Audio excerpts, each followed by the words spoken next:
YouTube on a community, David Beard fans, Beach Boys fans, random people on the internet. My name is Giggens. We're joined here today from David Beard of ESQ and the Summer Quarterly.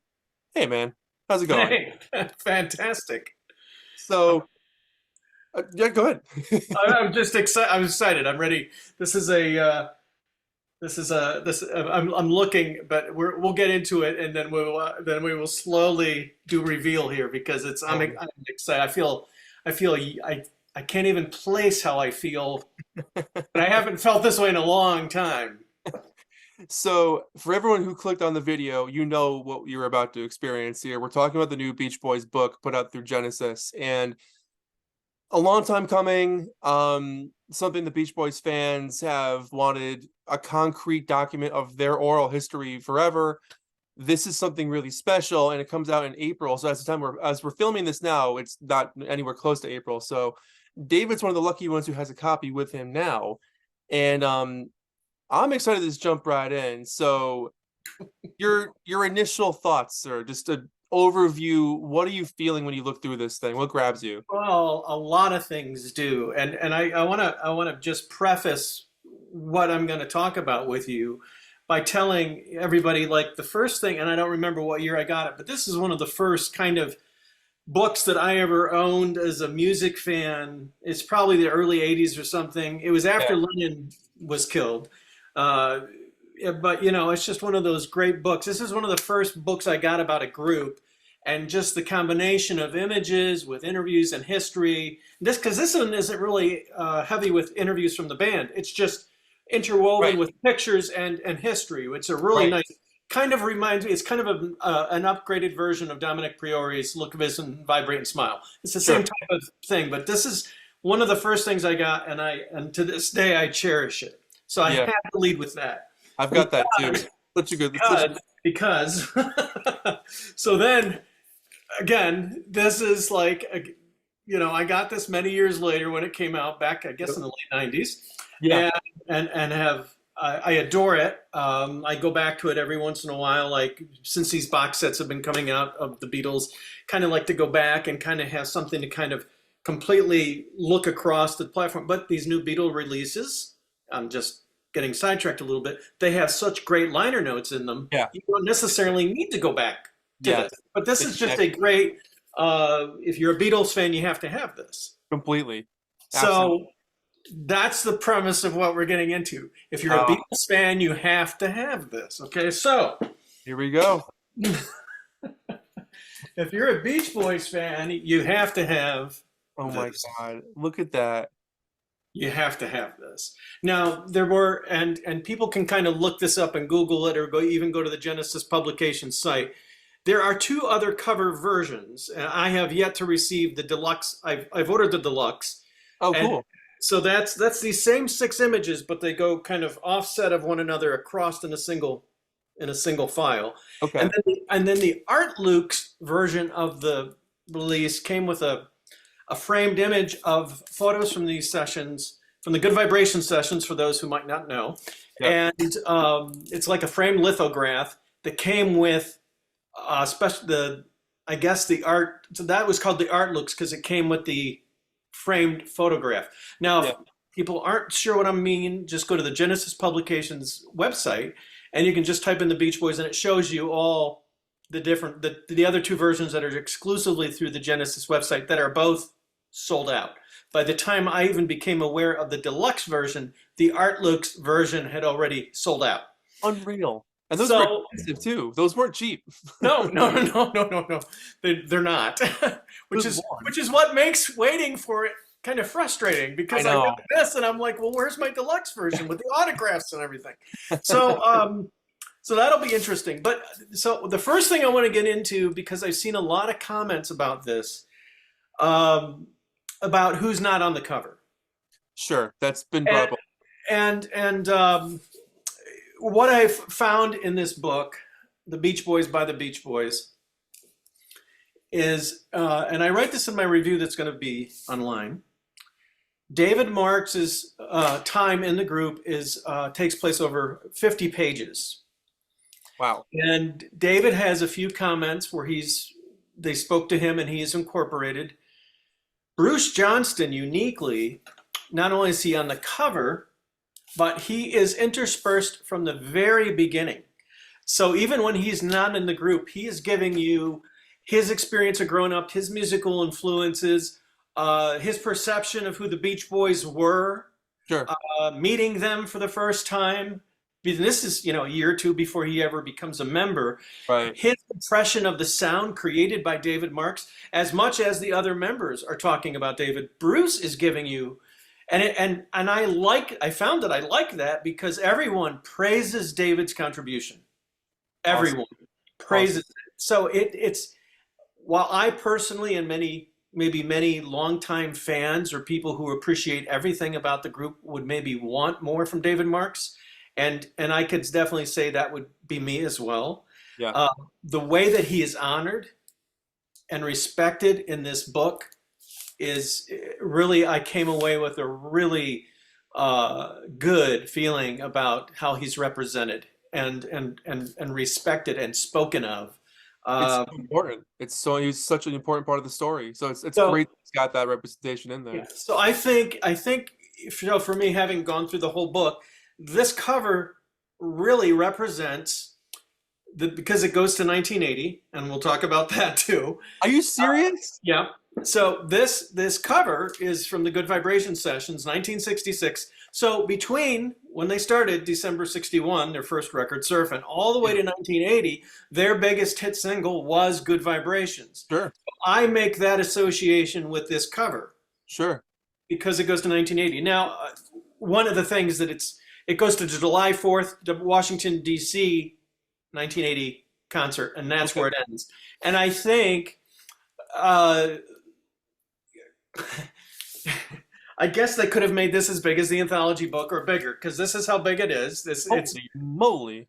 yeah, so it's over 400 pages. It's if they had gone to 1988, which I'm sure Mike Love would have preferred, Yeah. because then he had Kokomo and it was another, the next biggest seller, and so Right. then we'd have Stamos in a pink tank top on here. Here we go. I'm kidding. More copies will sell. Yeah. But the emphasis and the focus of this book is the history of the Wilson brothers, the cousin Mike Love, the friend Al Jardine, the neighbor David Marks, and then the Bruce Johnston, who got the call, and many of us know the history. He comes in and he's a part of the group. And then, of course, in the early 70s, Bruce departs and Ricky and Blondie come in, and there are they're covered in roughly a 25-page period. Okay. So it's not just, there's nothing glossed over Good. in this book, nothing. Good. And I'm going to jump around, I think. So one of the cool things is seeing handwritten lyrics by Brian to the song Surfer's Rule, but lyrics for Surfer's Girl in the melody of Surfer's Rule. That was weird.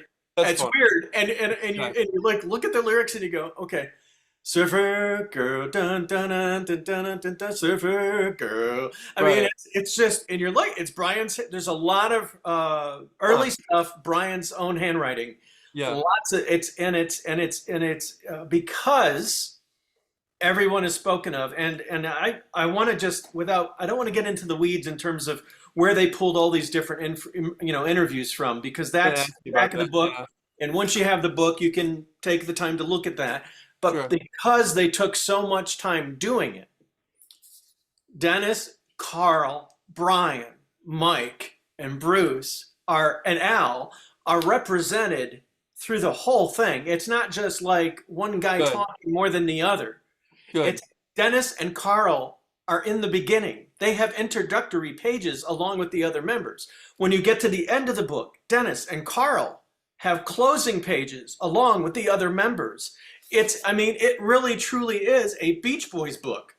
And that I think is what got me so excited, is that I get to read what Dennis Wilson and Carl Wilson think throughout the career. Yeah.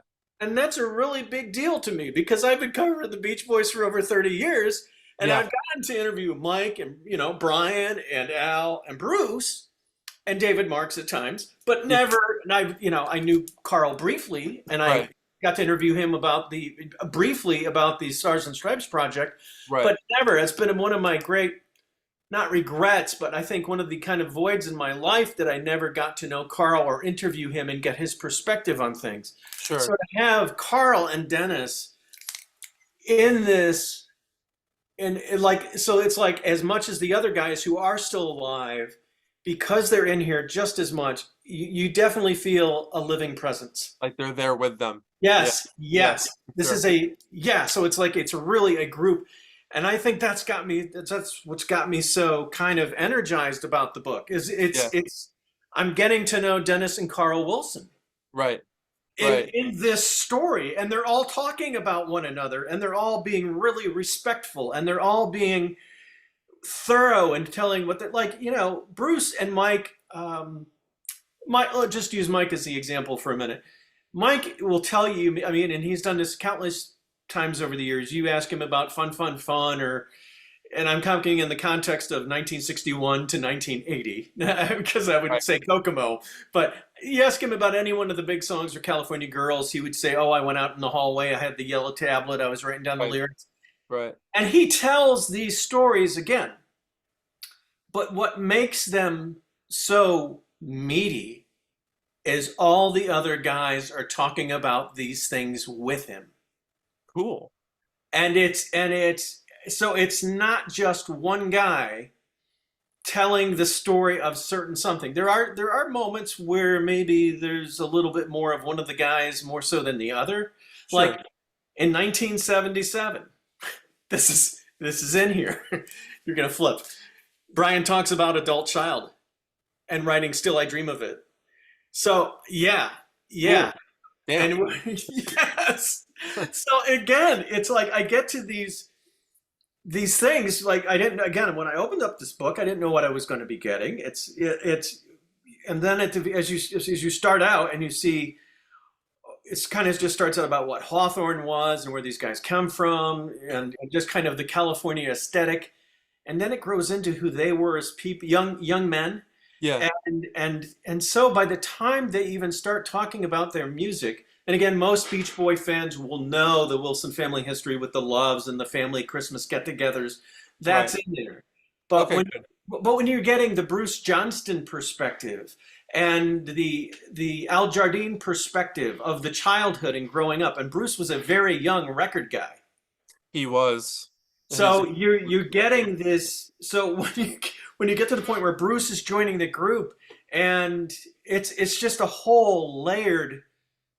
Like if before, I don't know why I'm thinking of food right now. I'm not particularly hungry. But if before the story was a nice pastrami sandwich, and it's now a Dagwood.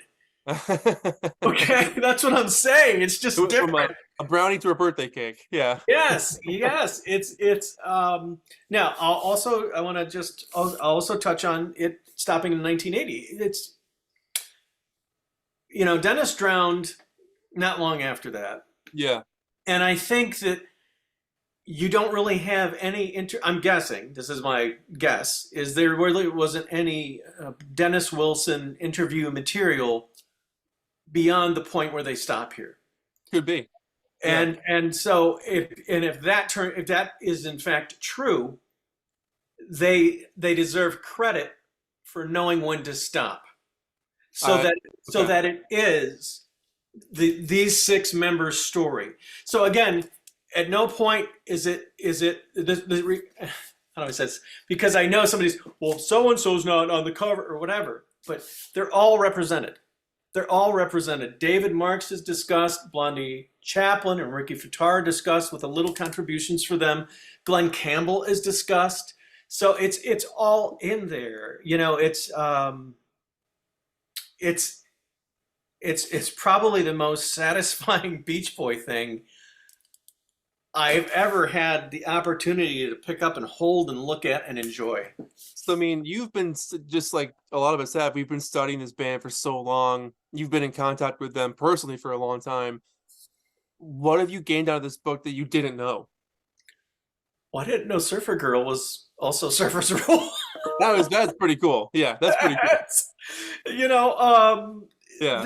that just without pulling specific. Oh, well, Carl Wilson. This is a great. I'm just paraphrasing, but it's just a real short thing that he said that kind of really got my attention. And it's very early in the book, very early career. This is when David was in the group, Mhm. and he refers to what they were doing as hippie music. Huh. That it was kind of the style of music that they were recording was garage, more or Yeah. less, and that their audience was surfers or people who just kind of lived down on the beach or whatever, right? Yeah. So early '60s hippies. I Interesting. never thought of early Beach Boys music as hippie music I would have never put that together. until I read that statement from Carl, and then I started thinking, huh. And then it almost, if you think of way back in the beginning as hippie music, then you kind of almost understand to a degree how someone who is as square as Brian was Yeah. get to somewhere like Smile, Yeah. Right. right? Because they just weren't, Mike, Janice and Mike were kind of jocks. Al was too, Yeah. and Bruce certainly to a degree because he was a surfer. Yeah. But Carl was not a jock, and Brian was a jock, but he didn't. Wanted to be. Yeah, he wanted to be Mickey Mantle, Right. but his savior was music. Yeah. Yeah. So that's oh man. Okay, I'm trying to. So it's 19 chapters, Okay. and Pet Sounds is given as much love as you could possibly imagine. Was it 19 chapters on purpose from 61 to 80? Say that again. Was it 19 chapters on purpose, like one per year from 61 to 1980? It's almost like that. There are some periods where it's like 2 years, Okay. 66, 67, 68 to 69. Yeah. And it kind of, as the book goes, kind of divides differently because when you look at kind of how successful they became right there in the mid 60s, I'm just kind of looking through here because there's a couple. There's one photo that I want to. Oh, and I'm going to be nitpicky for a minute. I've been doing ESQ for so long. I love, and anyone knows this would know this about me if you get the magazine. I love putting interviews with photos, and I love putting photos accurately Right. Right. with what I'm doing. And Protect- there's oftentimes I'll find like this book behind me. When I did that for Mike Love for the VIP hardcover, it was got Pet Sounds in it, and I discovered after the fact that the well-known photos of the Beach Boys in the studio, where Brian has got the glasses on, and they're all standing around the mics, and they're often I'm going to find it right here in just a second, where they're all standing around the mics, and well, here's a rare photo of Bruce from the party sessions. There you go. Nice. Focus of the 6 guys. It's really cool. Okay, here we go. Okay, here's one of the photos. Right there. Sure. Super famous picture. This is December 1960. Uh-oh. That's No December. idea. That's December 65. And that is the session, the vocal sessions, or it could be backing vocals, I don't know, but that's for Sloop John B. And the reason I know that is if you go to Andrew Doe's Bellagio site, Yeah. and there's and I think no, they didn't do the sessionography in the Pet Sounds box set, but I was able to do it with Craig Slowinski and his group. Yeah. But you can find the sessions information. And late December, after Christmas, they were doing Sloop John B. And the reason I know that's Sloop John B session is because I discovered after the fact there's a photo of Brian in the booth next to the engineer. Yeah. To Brian's left is a couple of containers of eggnog. All right, cool. Okay, That's awesome. so it's little things that Yeah. you have to kind of pay attention to if you've Yeah. got to use something to go by. And Yeah. they're all kind of dressed warm looking. They're not in their shorts or short sleeves. Right, sure. That's another indicator. Yeah, So yeah. it's little things like that I've paid attention to over the years, and the more that I get to know periods of them, I will go back and I'll look at photos that I originally, that might be something from 73 that I originally called from 76 or something. The more you Right. get into what their beards look like or what they look like or whatever. Yeah. Right. Right. Right. So there's a there's a point. Here's okay, yeah, here's more photos from that same session. I love those pictures. They're Yeah. so good. Um, oh, Funny. here's a cool photo. So there's cool photos throughout. There's a cool photo of them in Hawaii. A nice Okay. overhead shot. Yeah, it's a good shot. Yeah.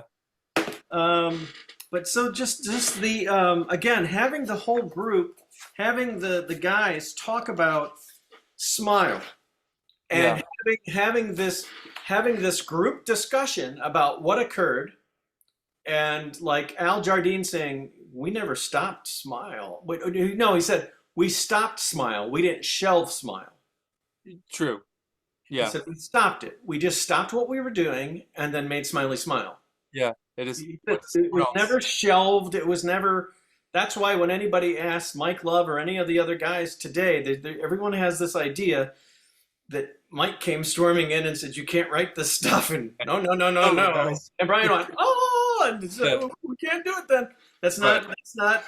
And everybody in this has something to say. And another thing, I don't want to ruin surprises, but Carl, I'll tell you what, he puts so much in perspective.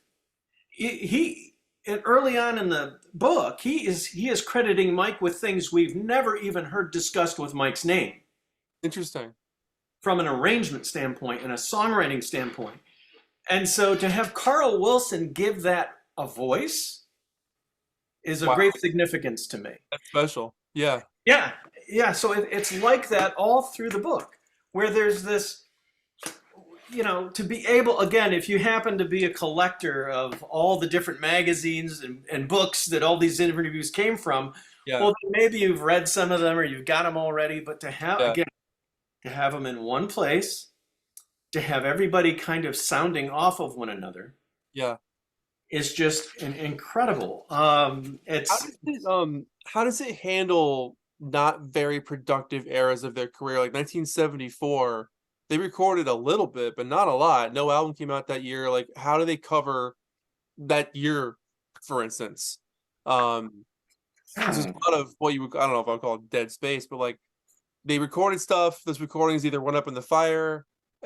We might not ever hear a lot of that stuff.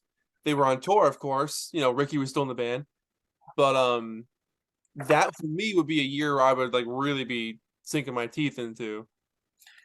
Well, it's like kind of where they start talking about, oh, endless summer. Well, yeah, We okay, were doing this with our music. We were having trouble with. This is cool. I gotta hold this up. So oh, cool, look at that. so everything is. They don't go into some detail. Like again, one of the concerns I had, because as somebody who's been covering their career for 30 years and doing interviews about all different periods, one Yeah. of the thoughts I had, well, just an example, I just got done the MIU era, Right. which is 78, 77, 78, and I thought to myself, well, when this book comes out, it's gonna dilute what I've done, or vice versa, or I will have diluted what this book is. Oh. And if anything, I feel like they're complements of one another. Completely. Yeah. Where I get really into the weeds in this in ESQ, Yeah. and this just fulfills the narrative Right. each and every Right. time. It fulfills the narrative. It provides you with. I mean, you got, this is another thing right here. Dennis, Mike, and Al talking about two-lane blacktop. Dennis, Mike, and Al. That's interesting. Cool. Yes. So again, Dennis, right? Dennis has a voice talking about that experience in his life, and it's just one statement, 2 paragraphs, but Yeah. it's exactly what it needs to be. Fills that And spot. Right. I'm going to the 74 part. I'm paying attention to your question, but my mind's racing a little bit because I'm also thinking about the fact Dennis released Pacific Ocean Blue in 77. Yeah. And how much love that is given in this book. Awesome.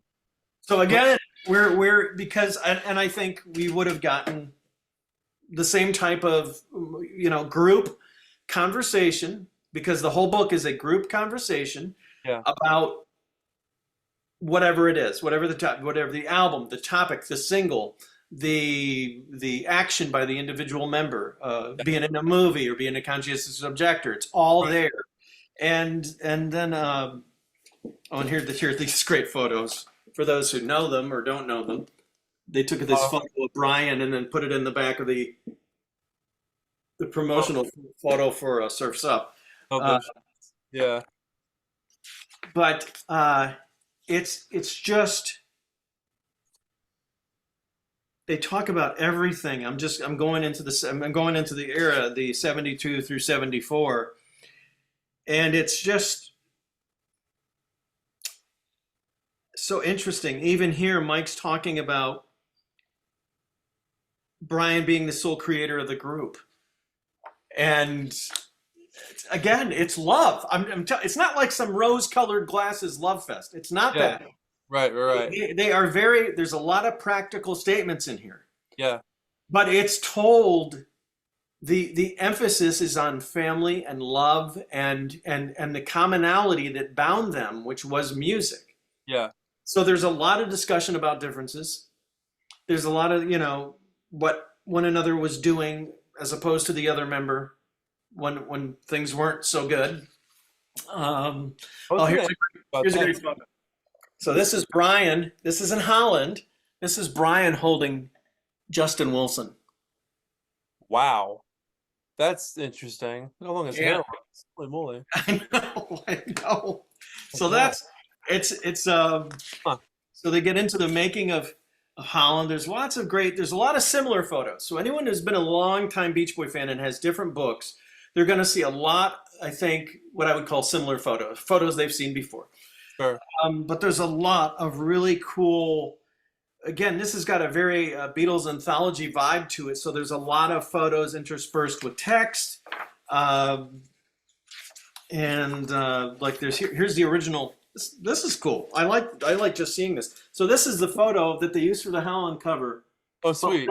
without anything on it. Love it. That's so cool. So yeah, it's just and they talk about how it was lean. Oh, Roger McGinn, Rufus Rainwhite is in here. Okay. So that is interesting to me because they break it up here and there with just they'll have a couple of pages worth of comments from other artists. That's cool. And then they'll get back into the storytelling with the group members. Right. They do that throughout. Okay, so when they get to 74, it says Endless Summer. And Okay. Yeah, of course. so they all talk. So Al, Brian, and Mike are on that page talking about it. Then Mike, then Brian, then Mike, then Al. And again, if you don't see anything from Dennis and Carl, there just must not have been anything that they could extrapolate and bring in. Yeah, sure. Right. And then the chapter 14 is The Beach Boys Love You, 74 to 80.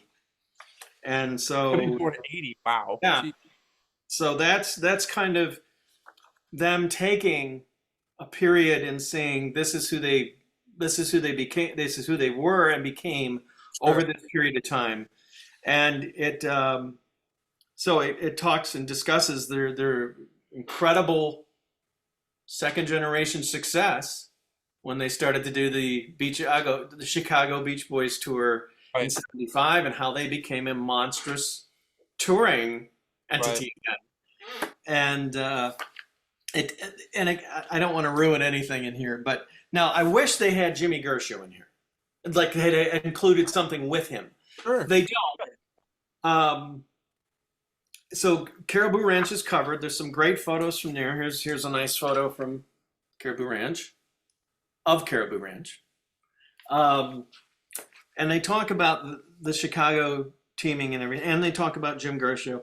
I just wish that they had included Jim because I had the honor of interviewing him back in '08 for the Dennis Wilson Sony Legacy thing. And Jim was the one who told me the story about how the group voted as a whole they needed to change their live shows. They knew it because they weren't selling out. They were just doing small venues. They weren't making enough money Right. and they weren't sure what to do.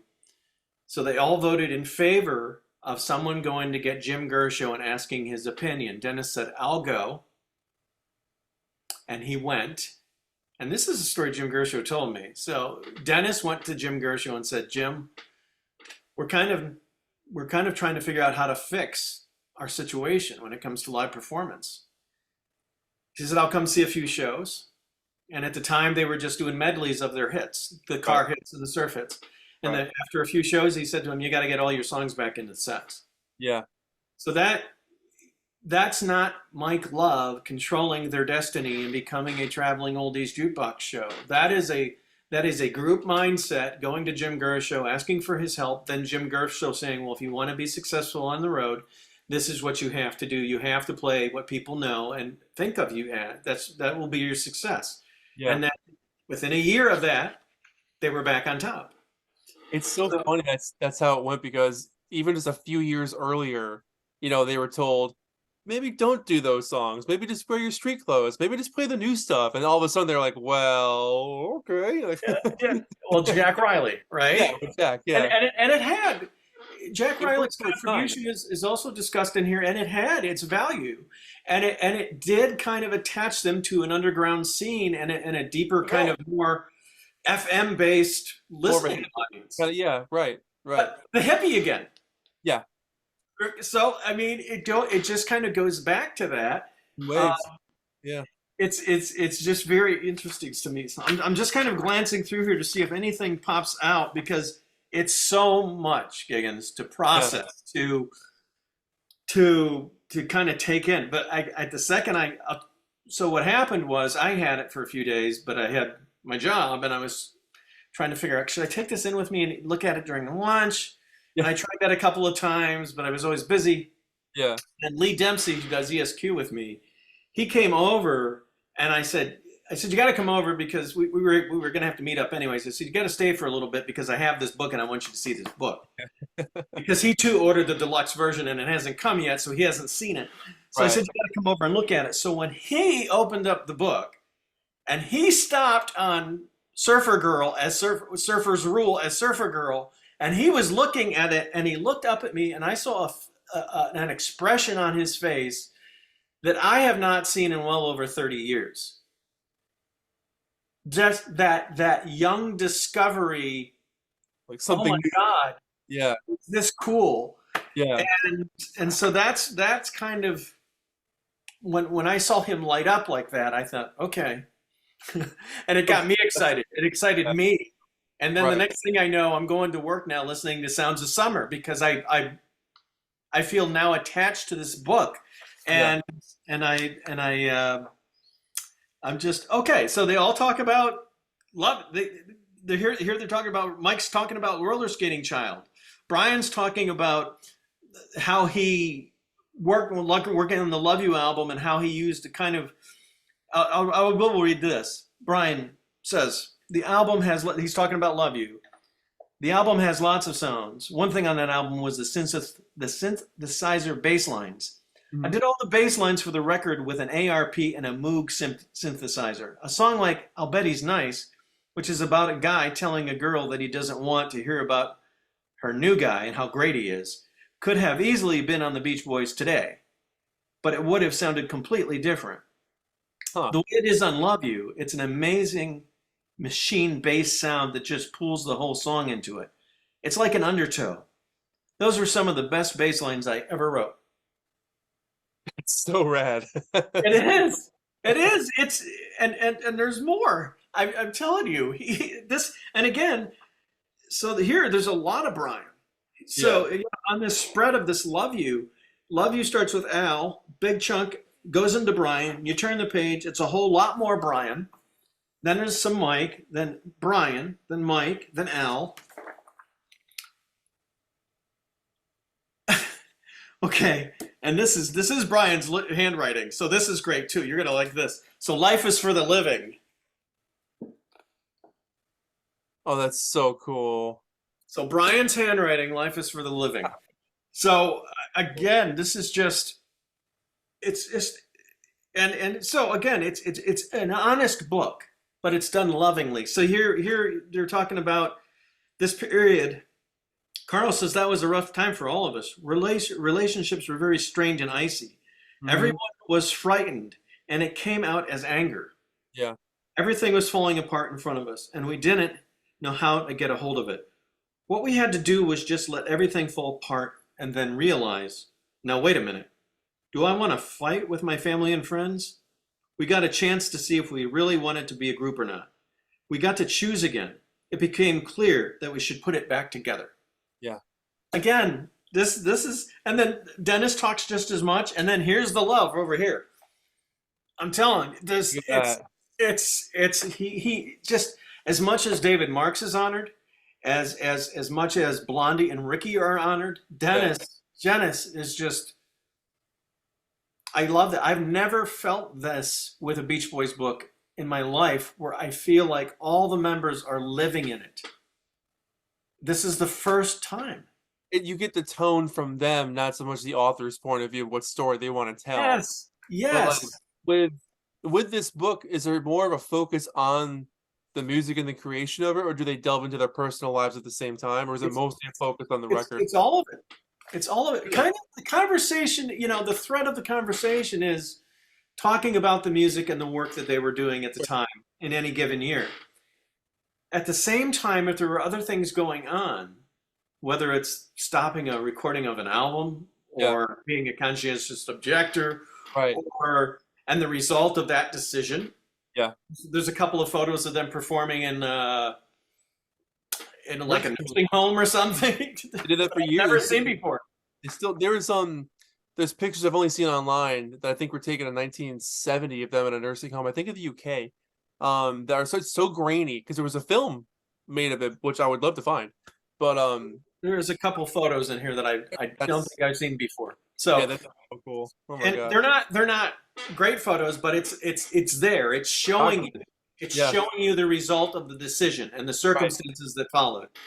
So, yeah, so again, all throughout this, it's Jerry Schilling he's in here. He tells a similar story that he's told me and related to me in ESQ. The walking, in New York, going to see Walter, what is this, Yetnikoff, Yeah. and how he says, "Gentlemen, I believe I've been." Right. Right. The And light up. Brian is the one who speaks up and says, "Mr. Yetnikoff, we actually have some ideas, and we're going to go down to Miami, and we're going to, do this." And so Yeah. that's all in here, but it's relevant, and it again because it's not just one or two people talking about something; it's all of them talking about it. Yeah. So Right. it's really I mean, for the book ending in 1980 as it does it give a sense of finality, or does it give you a sense of there's a part two coming, or what's your take with it ending? it feels like there ought to be a part two. It's so early in their career. It was 40 years ago. So much has So, happened. and Lindsey Buckingham is in here. David Lee Roth is in here. Of Jimmy course. Jimmy Page is quoted. Interesting. Like I don't know if they'd ever talk about it, but I would, and again, this is not to deter from this book, but I would be interested to see like maybe Mick Jagger and what his take on the Beach Boys was. I Sure. don't think we've ever heard that. So again, you get to the end of the book, and here are these statements from each and every member. Cool. Some longer than others because we don't have them anymore. Yeah. Um, it's a scrapbook, like the Beatles anthology. It's a scrapbook, and Yeah. like the first Beatles book I showed you, it's a scrapbook. Yeah. This is the Beach Boys being given the opportunity to speak on their own behalf as well as one another's behalf. Yeah. And I would be just as happy with this book. I'd be happy with this book if it were interviews now with the surviving members. I was Right. going to ask you about that. Because that's what we have here. We have the surviving members discussing this period from when they were growing up all the way to 1980. Yeah. So you have that, but it's interspersed. I don't know how much of Brian and Mike and Al and Bruce and are all relevant. I mean, are all new. I would assume most of this is new because I've not read these comments before. You know, having Bruce even mentions working with the Weekend. In the book? Yeah, All right, that's pretty new. Yeah. yeah. So it's I and then the way Bruce has been talking to me about this book, I think most of his input is new, and so for that reason, I think that was the goal. I imagine was the goal with this is, hey, we're going to talk to the surviving members. We're going to get their contributions both in photos and in remembrances. Now, I don't. What would be interesting to me to find out, and I'm sure I'll find out at some point, is if the guys, Mike, Al, Bruce, and Brian, were given the statements from Dennis and Carl to Yeah. review to kind of help inspire and kind of trigger certain memories of their own that maybe they Right. hadn't thought about. Like Right. I don't think generally speaking anybody would talk about Carl being a conscientious objector unless it was brought up specifically. Right. So Exactly. so it's that type of thing. The book, I hope there's a part two because you Dude. know, but you think so. What would be part two? Our part two would be 85 through 96. Well, no, through 2012. Up to now. Yeah. You Or know, as current as well, possible.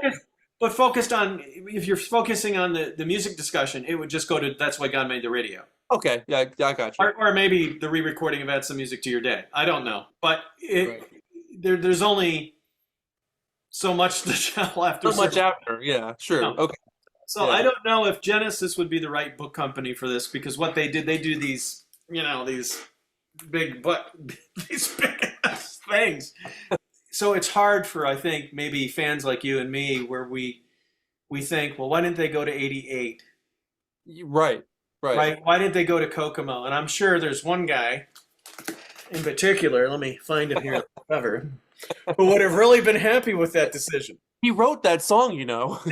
That's what I hear. So um, I'm sure there was serious discussion about going to 88. Yeah. Kind of say we didn't go out with just. But again, I just want fans to understand that this book is to tell Dennis Wilson's story And that's awesome. as a member of the Beach Boys. Yes.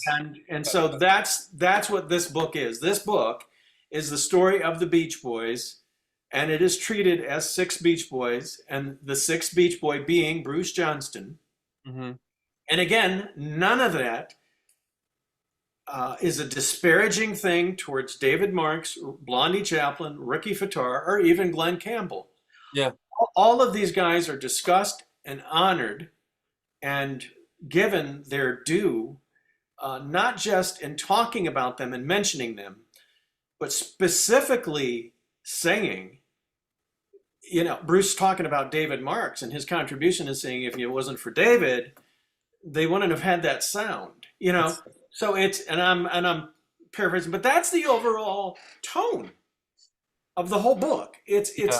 like when things got tough for them, they talk about the difficulties, whether it's drug use or interpersonal relationships or what have you. What It's about the touring musicians like Billy and Bobby and Ed? Are they represented in the book as well? they're not they're in photos. They're in there and they're mentioned by name a number of times when it's relevant to mention them. Like like they talk about the touring band and how great it was to have the touring band to come in. I think it's during Wild Honey that I think it's Bruce who mentions how great it was to have Ed Carter and Mike Kowalski because they were the touring guys to come in and be a part of the recording Yeah. sessions. I think So it's Wild Honey, but again, they discuss the story. They talk about the peripherals and they tell one another's story with one another's help. I love that because that's what as fans we want to see. We want to see because we know there's been a bajillion good times for this band. There's been a lot of hard stuff, but that happens with any relationship over a certain amount of time. It's gonna get rough. So we want to hear that camaraderie. We want to hear the good times, the stories, reminiscing. To kind of wrap up on the book itself, you've been doing this for a long time. I've been doing this for a while. We've read a lot of books over the years on the Beach Boys, and they've been told from different stories and point of view. What would you say if you could wrap up this book in a couple sentences of like, this is the reason why I need to read this book as opposed to other Beach Boys books? What would be your purpose behind it? Well, it's simple. It's the Beach Boys. I mean, literally, the book tells it all. It's the Beach Boys by the Beach Boys. Yeah, That's why. That's yeah. why. It's not any. I mean, we have the musicians in here giving these outside musicians who appreciate and love them, um, and what they've done, and that's great because we can read these comments by a Bruce Springsteen or a Lindsey Buckingham and go, yeah, I see what he's saying there because I dig it. And oh, by the way, I dig Lindsey Buckingham and I like Bruce Springsteen, etc. And I said, okay, this is cool to know that someone of that level of musicianship has that. But I think most fans know there's this great appreciation for this group out there. Oh, it's universal for sure. Yeah. That element's not new, but the fact again that if they had gone beyond 1980, Dennis would not have been a part of the conversation. Right. So to me, this is the powers that be saying, let's honor who this group is and let's take it to the point where Dennis was an active member. And then for the point where he was on decline, let's stop before that. Yeah. Let's stop Right. before that. So there's not a conversation about his decline. Right? So we stop with July 4th, 1980 Washington D.C. concert, which is them creating this whole that again a Mike idea, and they all talk about it. How Mike came up with this idea to play for the country on July 4th, and it happens, and then that went on to become something even larger thanks to James Watts. But again, by ending it here, but July 4th, 1980. It's the America's band, and they don't push it this way, but it's America's band playing for America. Yeah. And that's how they end it. And Dennis talks about it. So again, this is, and they talk about Nebworth. Oh yeah, for sure. Yeah. That's again, and it turns out Nebworth was the component. Nebworth was the seed that Mike drew from to get to the idea of the July 4th concert. No way. That's cool. Because they were playing the UK and he thought, man, this is great. Look at this. Massive. How Yeah. can we do this for the US? Oh, Yeah. July 4th. Brilliant idea. So I never would have put Nebworth was the reason for that. Again, just another little simple thing. But again, it's all the guys here, and I can't emphasize enough that having Dennis and Carl, it feels like they are alive in this book. Yeah. And there are so many things said by them with the others that you just by the time you even get to 64, you're like, wow. And it doesn't hurt that there's cool photos and handwritten lyrics and stuff like that. Sure. But Yeah. with everything, by the time you get to 64, there's so much in context that you're like, huh, I hadn't thought about it that way. Yeah. And, or because it's from Carl or from Dennis, you go, huh, okay. Because Yeah. we're so used to hearing from Mike and Al and Bruce. Right. Sure. Yeah. It's they're the ones who've been around for so long. So that's the other part of this. I love this book, and I think anyone who can, if they can't afford the 60 whatever dollars this one is, then Yeah. they need to put it on their Christmas list because they will be happy. They will be very happy, no matter who their favorite member is.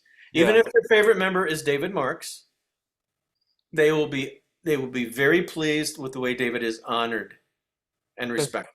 Good. It's on my birthday list for sure. I'm so stoked to read it. It's been one of those things that as a Beach Boys fan, the last few years, their team has done an amazing job putting stuff out for us. And it's been really special that this is the next installment.